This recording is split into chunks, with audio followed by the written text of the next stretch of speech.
Sparking Change with Gigi, a show that aims to make the world a better place by bringing together authentic minds. This show encourages each of us to be the change we wish to see in the world. Get ready to be inspired and join us on this journey to create a brighter future for all.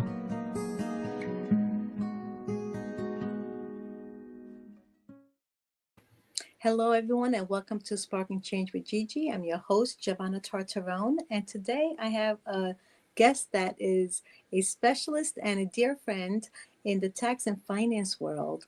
And because year-end is coming, I thought, wouldn't it be nice to bring him on to help us understand how we can really learn the secrets of taxes, our purpose, and the profits that we can get to keep before we pay our taxes. So welcome, Bill. Nice to have you here again. Thank you so much for having me. This is wonderful. Appreciate this. So, year end is coming and we need to get ready to pay Uncle Sam. So I thought, hey, listen, a lot of people are worried about that, right? There's beliefs, underlying beliefs that, Uncle Sam is going to come after us and get us. So I know we spoke about several times how we can actually make the IRS our friend.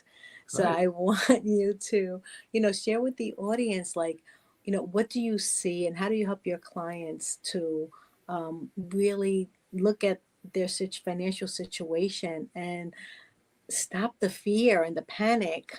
Because once we can get over that, I believe we have clarity in the direction that we're supposed to go. So share us a little bit of what you see and how you help people to do that.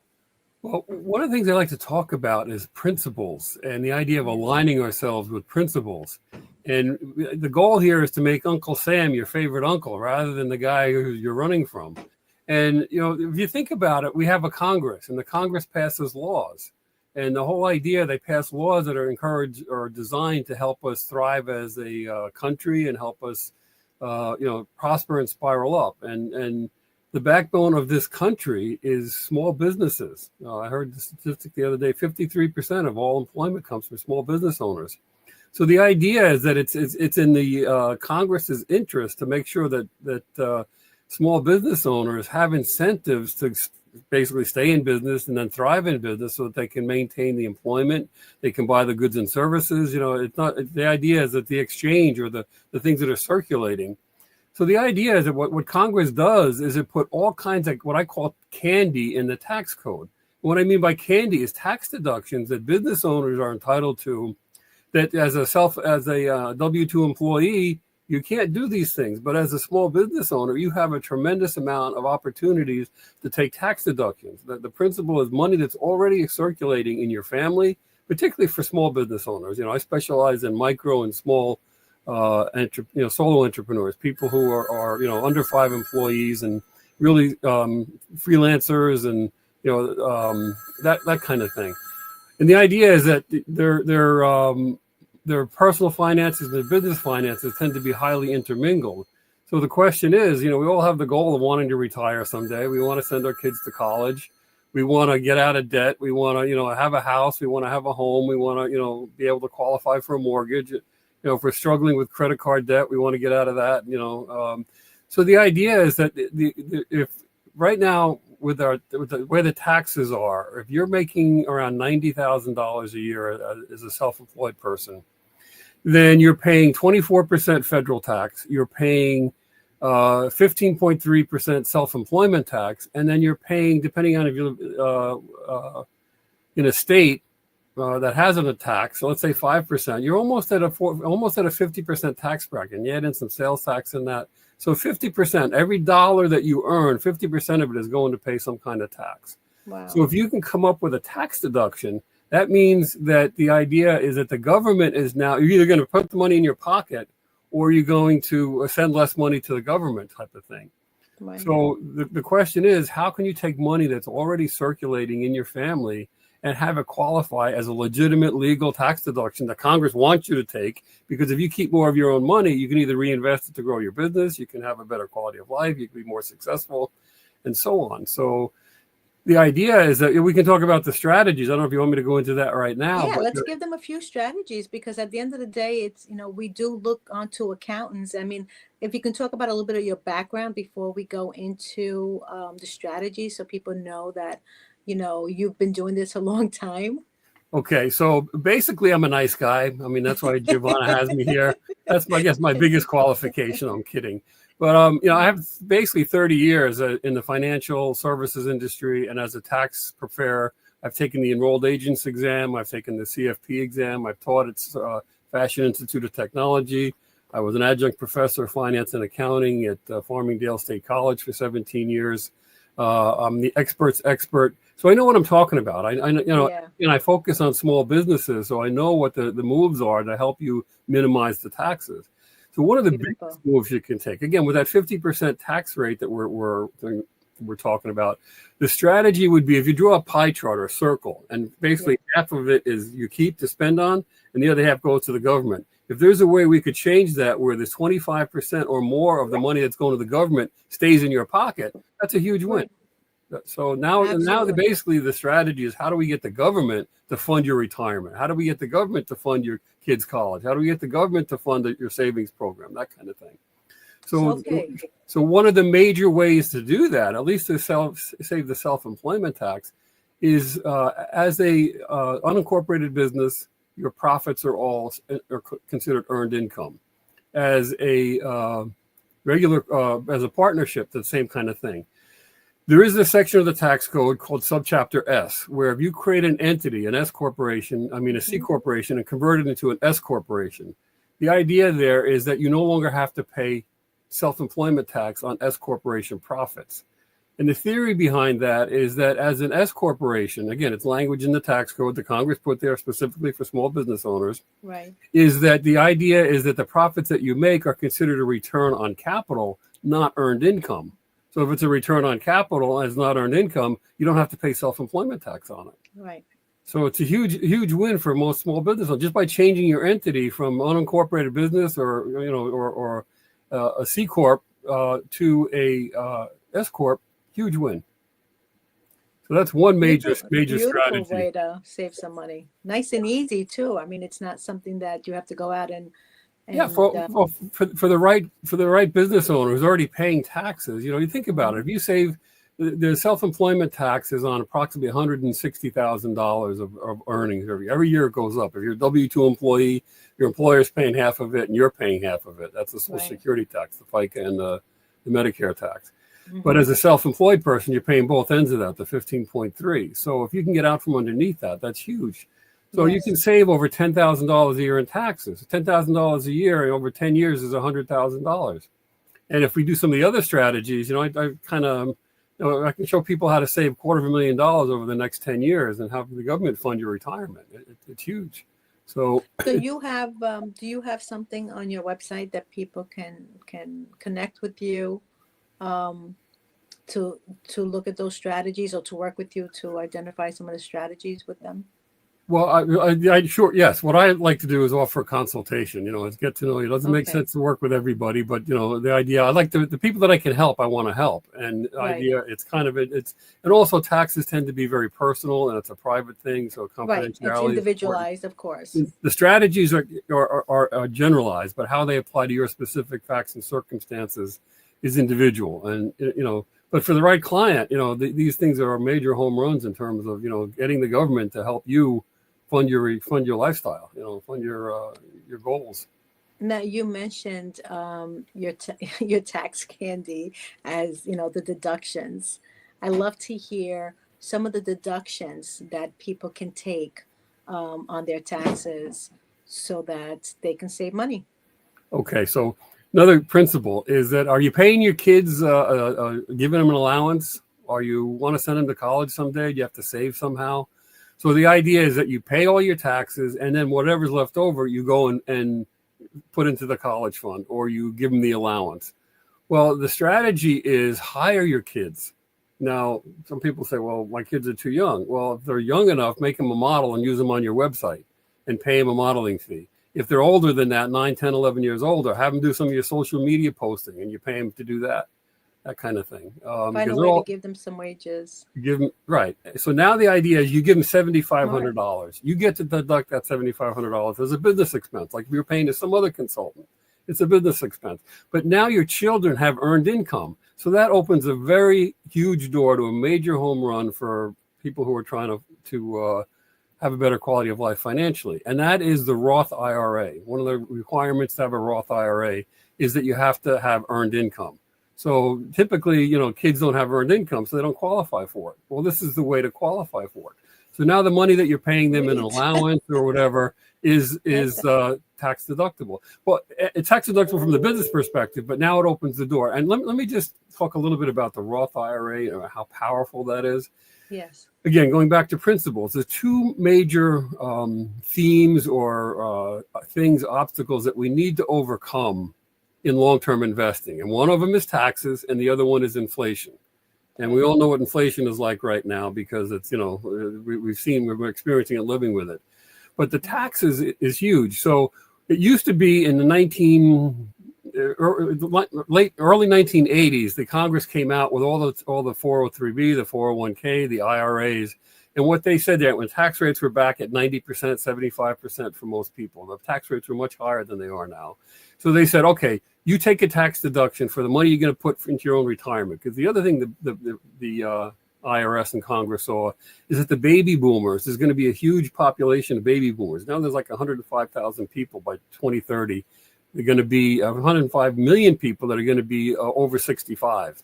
So it's a huge population. And Congress didn't want to have to be responsible for funding their retirement. So they made incentives. And the incentives were start saving for yourself in an IRA or a 401k or a 403B, depending on whether you're for-profit or not-for-profit entity or, But the idea there is that you take a tax deduction on the seed, and then when it becomes a harvest, then the government's going to share it with you, because when you have to distribute it at 65 or 70 or whenever you start taking money out. Mm-hmm. So the idea was that, and that saved you, currently back then tax rates were high. So the theory was you're going to be in a lower tax bracket when you retire.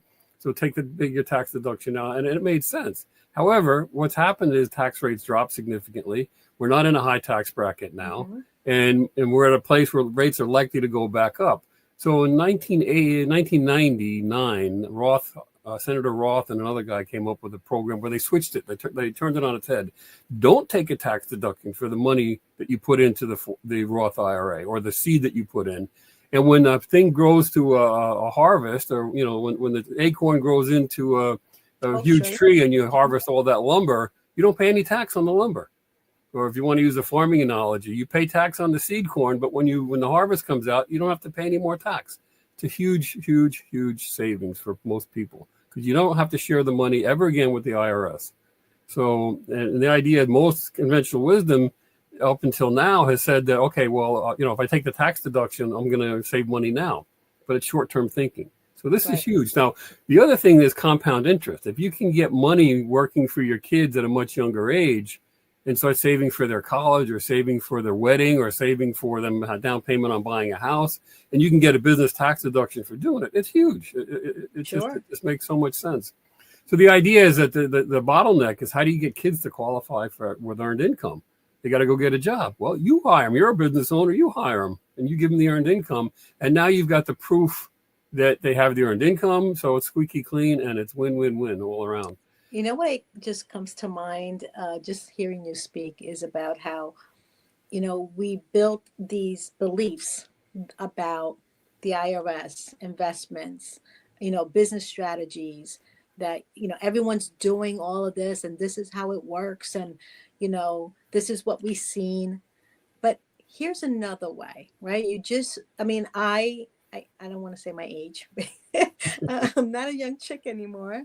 But I've never heard about hiring your kids when they're young, personally. And I can tell you that if I knew this strategy, I probably would have put some more money in my pocket. I totally agree with you 100%. Yeah. So it's changing, being open to changing your beliefs about what you heard and something new, to try something new that can benefit, right? And the change is where everything begins. So, I know the other side of what you do, is helping really people shift their perception on whether it's finances or personal issues or things like that. And that's where the real change happens. So, I want to say that you are a gem. You're not only, very Thank you. business savvy in what you do, but you also have the secrets to helping people shift those beliefs about their business strategies and profits and things Well, like thank, that. thank you. Well, it's interesting. Basically, I have life experience in the sense that I've made all the mistakes that I know how to fix them now, or I know what the issues are. And the other thing is that as a small business owner, which I am, is that, our biggest asset is looking back at us from the mirror, all our strengths and abilities and talents and education and training and want to and, ambition and so on. But also looking back from us at the mirror is all the limitations, our limiting beliefs, our doubts, our self-sabotage, our imposter syndrome. So there's that balance going on. And as a small business owner, our businesses tend to be an extension of our personality. So if there's any Yeah. scotomas or blind spots, we see the repetition of, at least for me, it was the imposter syndrome and not feeling worthy of being the success. I'd get this close and then I'd self-sabotage, or it's kind of like the Tony Robbins thing where people have a set point, and when they get so much above the set point, they start doing things that are going to get them back down to their set point. And if they fall from 70 degrees as their set point, they fall to 65, then that's out of their comfort zone. So they start doing the things to build themselves back up to the 70 degrees. So the issue is, how do we raise our set point so that we have a higher standard of or higher belief that we're worthy of more success, worthy of more money, and that's I call it the 6-inch problem. It's up here, up to your right ear. It's in our brain. It's in our belief system. And again, Yes. as business owners, we have the want to and the how to, and my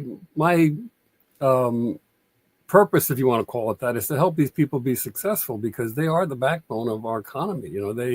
It's big corporations have professional management, they got huge investors and so on. So we need to upgrade ourselves so that, if we want to have more, we got to do more. In order to do more, we got to be more. So that means we need to upgrade our personal, our technical skills, but also our sense of self-esteem and worthiness. So that's kind of where I'm. And it's funny, what comes to mind is that, people say, okay, I need to get another job, right?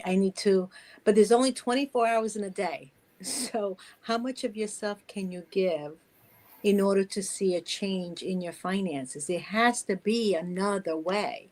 And, I myself used to work 20 hours a week and do 2, 3 jobs. And now I know that only created more problems. Why? Because I became unhealthy, right? I was stressed out. I couldn't think straight. I had no clarity, and I was all over the place. So making more money using your time is not the only way. There is other ways. And it's, again, being open-minded. Well, the idea, again, going back to principles, and as a business owner, you want to use leverages. And there's different types of leverages. I call it OPT, OPM, OPK, and OPM, if you want to call it that. OPT is other people's time. You want to start leveraging other people's time, because there's only 24 hours in a day. What do they call it? 168 hours in a week. And, so we all have the same thing. So the idea of getting work done through other people. And that also tends to be a challenge for small business owners. We tend to be control freaks and want to do things all on our own. So learning how to delegate is a key skill. Then OPM is other people's money, learning how to use capital properly, like credit cards and, loans or, lines of credit, that kind of thing, depending on the type of business. But the idea is using other people's money to leverage what you can do. Then there's other people's know-how. OPK is other people's know-how. Again, in our economy, our gig economy, everybody is kind of outsourcing their technical needs or their expertise. They're hiring an expert to do it and paying them on a 1099. So the idea is how can you leverage other people's know-how? And then the other thing, in our digital age where we're all trying to do social media, it's other people's markets. How can we get into other people's markets or other people's audiences, like we're doing right now? I'm getting into your audience by talking about this. So how can we do that? How can we leverage other people's audiences for the benefit of everybody? It's win-win-win. So it's all about collaboration, right? Instead all of about competition, right? There's some, I don't know if you want to go there too much, but there's some biblical principles in it. And like, what goes around comes around. You tend to get what you give, or, so the idea is what you put out comes back, that kind of stuff. Absolutely. So we're going to take a short commercial break. And I know you do specialize in small business, as you mentioned, but a particular small business, the beauty industry. So I love to, share some of your knowledge about that and really help to see how, your expertise can really help the beauty, what do you call fashionistas? Fashionistas. All right, we'll be right back, everyone. Now, the vast majority, approximately 95% of the people of all countries, go around and around without aim or purpose. They drift with the circumstances of life, good or bad. A drifter is one who permits himself to be influenced and controlled by circumstances outside of his own mind. Whereas the successful individuals create their own circumstances and ride them to victory. When you're on purpose, you're living on purpose. You will never quit if you have a real purpose. A burning desire to be and to do is the starting point from which the dreamer must take off. But what I have done has been recorded, it's been tested, it's being taken to a free world, and it's going to benefit millions of people who are not yet born. And it's going to benefit millions of people who are not yet born. We're some of those people. That we're spreading this to the world. As your awareness grows, the doubt is gone, so that you can manifest whatever it is your heart desires. Isn't that beautiful?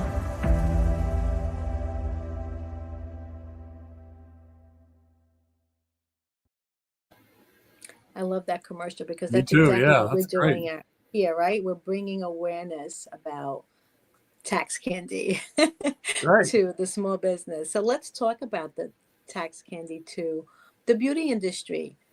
How do you help them to really look at their deductions and what they can take? Because I used to own a hair salon business, so I can totally relate. We had a conversation how important it is to take every little deduction that we're allowed to so that we can see more profit. So it's interesting, the theme or the characteristics of the ideal client is somebody who basically they're standing behind the chair. They're a hairstylist, they're a colorist, they're a makeup artist, they're all different kinds of stylists, but typically right. So the idea is that they're standing behind the chair. They're helping people improve their image, their look, their hair, or their makeup, or their So the idea is that again, it's a time for dollars business model. So the idea is that they're trading their time to help people do this. So the question becomes, and here it goes back to the principles with the IRS. The IRS says that you can deduct things that are ordinary and necessary for the production of income. As a business owner, you have to produce income. So what is it going to cost you to do that? So that's the theme. So there's certain things that are standard in different types of industries. So in the hairstyling industry, the idea is what are the platform related expenses that you're going to have and how can you make them tax deductible? So again, if you're standing behind the chair, and typically you could be somebody who's renting a chair in somebody else's salon. It could be an employee of a salon, and they do some freelance work on the side. They got clients that they do on their own. Or it could be somebody who's a salon owner who's hiring these people. But the idea is that the working tools typically of any business are tax deductible because you need them to do the work, to produce the income. So what are the working tools for a hairstylist? It's scissors, it's brushes, it's combs, it's makeup. Those kind of things, the hair dryers, so those are the things that are taxed. Most people are probably already deducting that kind of stuff. So the other thing is you need to book an appointment. So how do you do that? Well, you need a cell phone, right? You need to call somebody. So now your cell phone is tax deductible. 80-90% of it, if you have a dedicated phone just for business, then it's 100% deductible. So if you need a computer, or do you need a computer, well, where do you do the scheduling? On your phone or on a computer? So you need a tablet or you need a laptop. Tax deductible. It's a business tool. So the other thing is, as a fashionista, you got to stay up on the latest and the greatest, what's going on in the industry. Right. So your research that you do is tax deductible. So for me, if I'm watching a TV show as an accountant, it's not deductible watching the TV show or watching. But for a fashionista, all the streaming services that they have, the cable that they have, when they go to a movie, tax deductible because they're doing research. When they go to a play, tax deductible, it's research. When they're going to a concert, tax deductible, it's research. When they're going, the Netflix and all the streaming services are tax deductible as research. It's professional education, if you want to call it that. Right. Now, also as a fashionista or as somebody who's standing behind the chair, you're working all day and you're using your hands, so you may need massages. Massages now are part of the work that you need to do. You may have, particularly most of my clients, or a lot of my clients, are in New York City. I used to teach at the Fashion Institute of Technology, a class called Managing Money in a Small Enterprise, QuickBooks for creatives, and tax tips. And most of my clients, that's how I got most of my clients. And the idea is that it's apartment style living. So the idea, again, if you're doing work from home or you're doing work in your apartment, then you're doing the apartment's doing double duty as your place of work as well as your residence. So maybe a percentage of your rent, a quarter of your rent, half of your rent, a third of your rent, is tax deductible. So now money that you're spending after tax now becomes before tax. So it's huge. And in New York City, if you're paying, $2,000 a month, you're getting away cheap. Most people are paying $4 or $5 or more, or they have roommates that are, sharing it with them. But the idea, that's a huge, if you have $4,000 rent, that's $48,000 a year. Right. If half of it is deductible, or let's say a third of it's deductible, let's say 24,000, let's say 18,000, and you're saving 50%, you just saved $9,000. I mean, I'm rolling fast. Some people don't even know that. Yeah. Yeah. But see, and even though you may be working in the salon, but if you do clients on the side, that opens up that door to be able to do that. Now, the other question is, do you get around? How, do you can't do a haircut through Zoom, right? So you have to go visit the client. So there's transportation expense, your Uber, your taxi, your subway, your, getting around. Here's a big one. So the idea is that if you can make travel tax deductible, that's huge. So if you go down to Florida, I have a lot of clients who, they work here, but they also work in a salon, or they'll do a wedding in Florida, or they'll go on vacation in Florida, but they'll do a couple of, friends' hair. Well, if it's a mixed use type of trip, then your airfare down there, your airfare back, and 1 or 2 days of expenses are tax deductible as a business expense. Your Uber to the airport, your Uber back from the airport. Now, here's the interesting thing. This is a little strange, but if you take all your dry cleaning with you on vacation and do the laundry while you're at the hotel, or at someone else's house, it's tax deductible. If you do it at home, it's not tax deductible. So it's a quirky little thing. Now that's a little related. Yeah, that's a little quirky. I never thought of that. Yeah. Nobody wants to drag the dry cleaning with them, but the idea is that if it's a significant amount of money to save the money, but now that they know it's tax deductible, they may not. So the other thing is, what other things are you spending money on? So typically we go through somebody's Amazon account or their Etsy account, or what are you? The other thing is when you buy clothes, and here's where there's a little bit of a gray area. The IRS says that it's got to be a uniform with a logo in order to be tax deductible. If it's street clothes, you don't get a tax deduction for it. So attorneys like to take their 3-piece suits as tax deduction. Can't do that. But if you put a logo on it of the company you work for, now it's a uniform. It's tax deductible. If you perform, if you go up on stage, or then you have a costume, and now that's tax deductible. Some of the clothes. So those are some of the things. I have a little PDF file of 500 tax deduction specifically for hairstylists, colorists, and salon owners. So I'd be happy to share that with your audience. If anybody's interested, we can figure out how to connect, and I can send you a PDF of that. Beautiful. But so let's talk about, I know you're doing a webinar, I believe. Yes, I'm doing a 90-minute what I call a master class, where actually we're going to go into a lot of these strategies, how to get the tax candy. This PDF file, maybe they can get it from attending the course or signing up. Is that okay? Yeah. That's okay? Yeah. Yeah. Okay. Talk to us more about that. What So, are you? Yeah. so the idea, the way to connect is, you can see on the screen there is get your tax. Actually, it's getmytaxcandy.com is the website, or you can go to the Peak Maestro system is the platform. But getmytaxcandy.com takes you to a landing page that has a registration form. And you can learn more about what the masterclass is about, and you can see some testimonials, and you can see what the content is going to be. And then if you decide, you can register, and then you'll get a welcome email, and then I'll know that you'll be there. You'll get the Zoom link and so on. This is going to be Monday, not this coming Monday, a week from this Monday at 1:00 Eastern time. Okay. Okay. And tell a little bit more about it. What are you educating more? Yeah, on? well, basically, again, we go into some of the strategies we've already talked about, but in more detail. In other words, how do we get Uncle Sam to become your favorite uncle? How do you stop seeing the tax guy as the tax boogeyman and see him as your best friend? Because now you're going to learn how to take advantage of the tax deductions that the IRS wants you to take care of.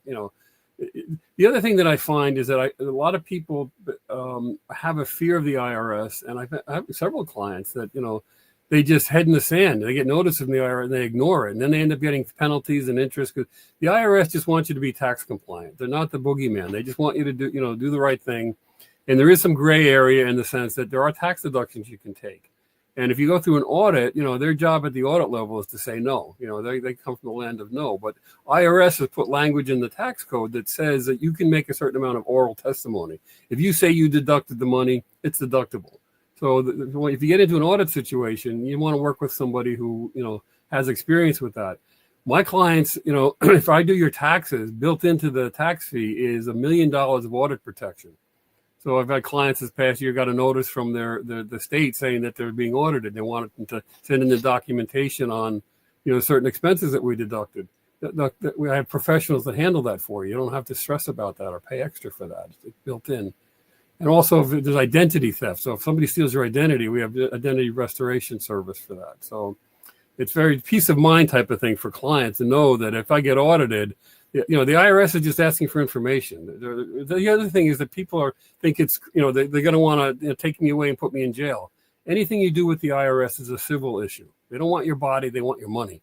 So I'm kidding there, but they don't want to take you to jail. They want to go into your bank account and take your money. So, and there's rules about that. That's the other thing. Everything has prescribed rules and a set pattern. There's a time frame for things, and there's a cadence to it. The biggest thing with the IRS is don't ignore them. Talk to them. You can always ask for more time. You can always ask for, an extension, but what they want to see is that you are willing to become tax compliant. They want to know that you're trying to do the right thing, and they'll work with you. It's amazing how the fear is so big, right? It's so big that people just, don't know what to do.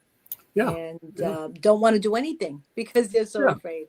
And that's obviously makes it's interesting. Because of COVID, I've had clients come to me with 3 or 4 years of unpaid taxes. They didn't file anything just because they were everything was shut down, and they just shut down tax wise. And the idea is interesting. The IRS wasn't sending them notices, which means they really didn't probably owe money because the IRS runs a pro forma tax return on you based on what they know about the tax documents that you have. And if they're not sending you letters saying you owe money, that means that you're probably going to get a refund.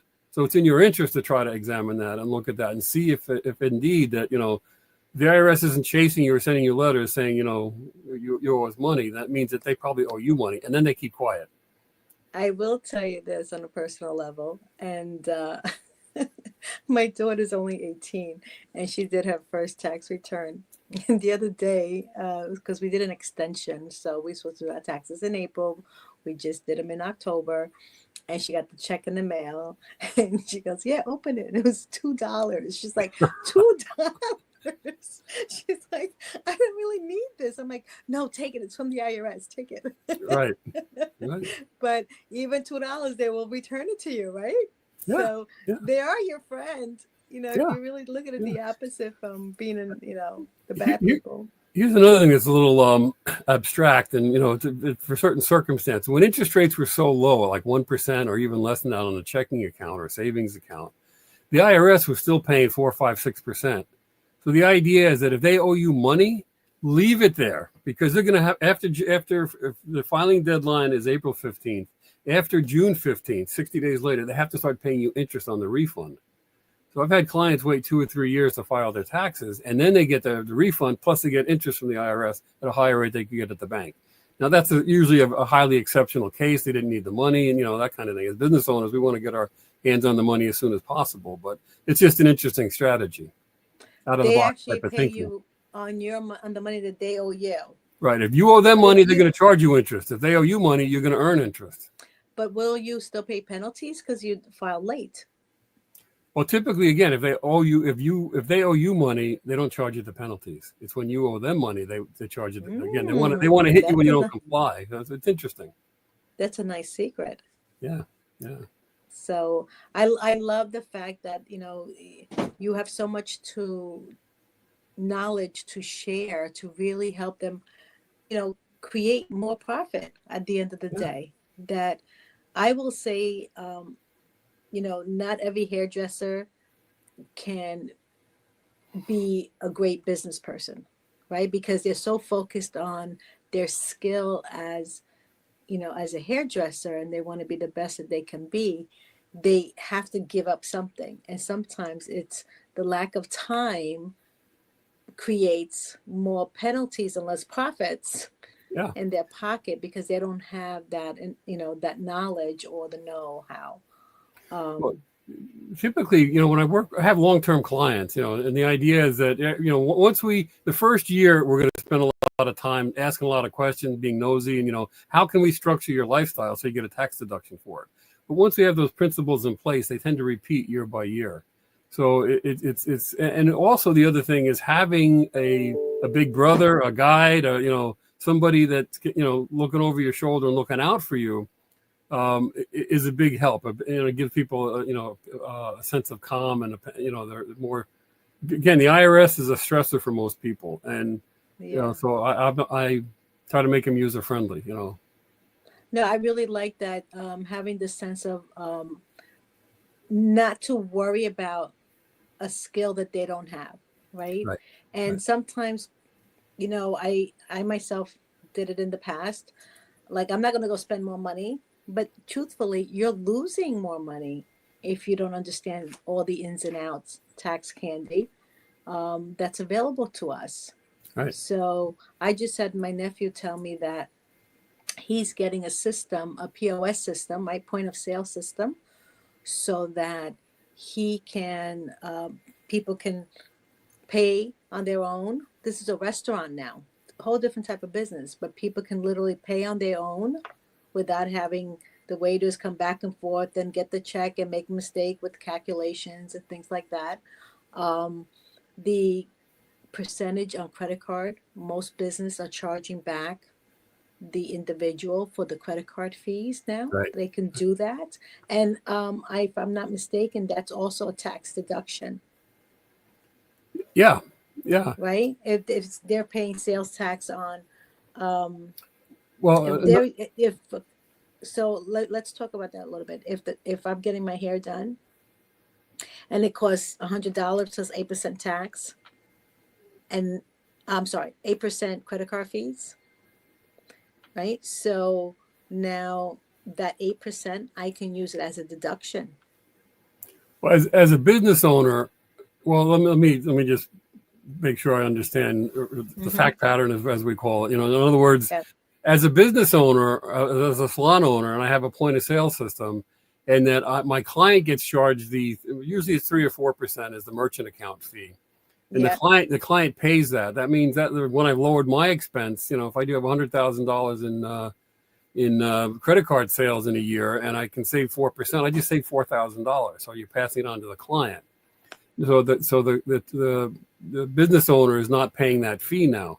But from the person who's sitting in the chair getting their hair done, if they're a business owner and they can use their hair coloring, getting their hair cut as a business expense, because maybe they're in sales or they're in marketing or they perform or so on, and it's all part of their appearance, and then it has to be up to snuff, and then they can deduct that. Sure, it becomes a deduction for them. The other thing I wanted to say or touch on while we're talking about this is the IRS has gotten huge amounts of money from the Affordable Care Act and a whole bunch of things around COVID. So, I've been doing a lot of the update seminars and, CE training for accountants every year. And they're spending a huge amount of money on computers. They're upgrading all the computer systems. They're using AI, artificial intelligence. So they basically, the artificial intelligence is analyzing the tax returns and saying which people are more likely to be audited or should be audited. And the other thing that they found is that they understand the human psychology. So what they found is that if they audit a business owner and the business owner ends up owing more money because they're being aggressive on taxes in the first place, they're more than likely to pay more taxes in the 2 or 3 years after they get audited than if they were never audited. So they're going to try to, they're sending out thousands and thousands and thousands of letters saying you're being audited. And most people say, I don't want to deal with it, so they just write a check. And that's what the IRS wants, because they're counting on the fear that people have. And so it's interesting. They're using our own fears against us to do that. The other thing that's happening is that they're hiring a bunch of people, thousands of people to do the audits. So it used to be that you could, avoid an audit from 2010, 2006, somewhere around there, to 2020, to these new tax laws came out. The IRS kind of lost almost 40,000 employees. So they weren't able to do the audits that they were doing. So people would basically, to avoid the audit, you would go into a partnership return or go into a corporate return, because they didn't have the time and the money to audit those kind of returns. Well, that's changing now. They're gearing up their audit staff so they can audit the S corporations and the C corporations and and so the idea is an audit is likely to happen. So the idea is to do the things so you're prepared for it, or if it comes up, then we deal with it, that kind of thing. But the IRS is understands human psychology, and they use people's avoidance behavior against them, if that makes sense. More of a need why people should get in touch with you. If you get a letter, call me. Yes, absolutely. So let's talk about some of the things that you've noticed that, a new person coming to you, that you discover that they may, if they change this, they will gain more of that. Well, usually, the first year is where I can really be the biggest help to people, because then we go from being tax inefficient or tax ignorant to being very tax efficient. We in other words, we figure out how to make the tax code work for you rather than against you. So if it makes sense to do an S corp, we'll put that in place. We may not have time to do it for this year, but for 2025 and beyond, it makes sense to do that. For hiring your kids, it makes sense to do that this year, because you can give them a 1099 before the end of the year, and it's huge. So I guess I just lost my train of thought on that. What was the question? No, it's okay. It's like, how do you take a client through, like, the first time someone, connects with you? What do you do to help them really figure out, how to be more success? One of the things that I have found through the years of doing this, being a fee-only financial planner and then doing commission-based planning and then going back to being a fee-only financial planner, we don't sell products, we just give advice, is that it makes sense to look at your last 3 years' tax returns. The IRS allows you to audit your prior 3 years' tax returns. So what we do is we do a tax candy audit, I like to call it. In other words, we'll go back and compare 3 years of your tax returns and basically see how tax efficient you were. And if you miss some glaring deductions or things that we can easily prove, we go back and amend the return and get you some more tax money back, get you increase your refund, so to speak, that you would have been entitled to if you had filed it originally that way. So that's one of the things. And what I find is interesting, taxes are like a forensic document. You can see people's lifestyle. They go from being single to getting married, to having kids, to getting divorced, all that shows up in the tax return. It's so that's part of the process. The idea, it's kind of like going to the doctor. You have to undress a little bit financially.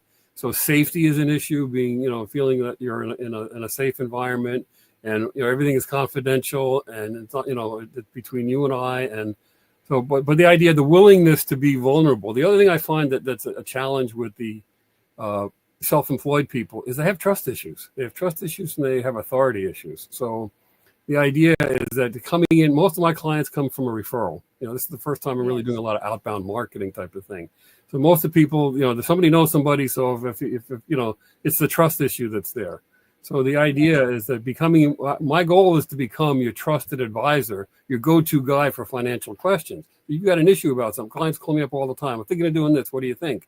And I give them what the issues are, the good, the bad, and the ugly of it, and the pros and cons, and ways of thinking about it. I like to educate. I like to tell people these are the ways of looking at it, and then you decide what your priority is. Or if these are your priorities, then I can say this is probably the best decision. But it's really increasing your awareness and your understanding of how to think about these things so you can make a wise decision or an informed decision. Absolutely. And also, like you just said, the magic word was bringing awareness to another way of doing it, another way of looking at it. Our perception comes from what we've been taught. Right. Our decisions are based on our beliefs. And, Right. I want to bring that up again because we function, 95% of what we do is on autopilot. Right. Right? So we tend to do the same thing over and over again, especially, having the same bank account for 30 years and never, taking your money out and going into another bank to just, invest it differently, right? We get very comfortable in what we're doing and how we're doing it, that there's no thinking. It happens automatically. And Yeah. And that creates a problem, believe it or not. We don't see it that way because we're comfortable, but you can be making more money or having more profit in your business is if you step out of that comfort zone. Yeah. Well, one of the things I want to talk about that's coming to mind is, again, another major principle is that, the idea we said taxes and inflation are your two biggest challenges in long-term investing. So the question is, how do you get inflation to be your friend rather than your enemy? And the idea is you want to invest in things that by their nature, assets that by their nature tend to go up with inflation. And what are the two big asset categories that do that? Real estate and equities, stocks, other people's business. You own your own business, that's great, but now start owning other people's businesses. And you don't want to get into individual stocks, that kind of thing. You can do that, but that's not what I'm recommending. The idea is that what businesses have the capacity to do is to pass their costs along. We're all experiencing that right now. As a business, in general, if I can maintain my profitability because I can pass my cost increases on to my clients, they pay higher fees, or and businesses in general are doing that, and we experience it as the consumer as higher, as inflation. But businesses tend to maintain their profitability over time, so they're an inflation hedge. So if you buy a broad portfolio of the S&P 500, or a broad portfolio of stocks, publicly traded stocks, they tend to maintain, they have influence over Congress, they can write the tax laws, they can write, so they have the ability to maintain their profitability. So the idea is you hook yourself to that train by having some of your money invested in a broad portfolio of things that are going to go up with inflation. The other big area is real estate. So one of the things is, how do I get a down payment for real estate? Do I want to buy it? One of the advantages of owning a home is that you get the creature comforts of being able to live in it, raise your family in it, and enjoy it. But you also get tremendous tax deductions, and you get inflation working for you. I bought my house in 1992 for $187,000. It's worth, I just got something that's worth $700,000. I didn't do any of that. Inflation did that, So the idea is that for most individuals, one of their paths to financial independence is to get the inflation working for them. So owning assets. And one of the biggest assets is to own a home. And if you don't own a home, then own investment real estate, Airbnb, or we can talk about that kind of thing. But the principle is, how do I get inflation working for me? And that's huge. Again, if I can get tax deductions for basically sending less money to the government, now I can start saving money for the down payment and buying equities and get the inflation train working for me rather than against me. And I love that, because now you change the mindset from being in fear that inflation's going up and we don't have enough money and there's lack of this and lack of that, to where, if you look at the other side of it, it's opportunity to also make money.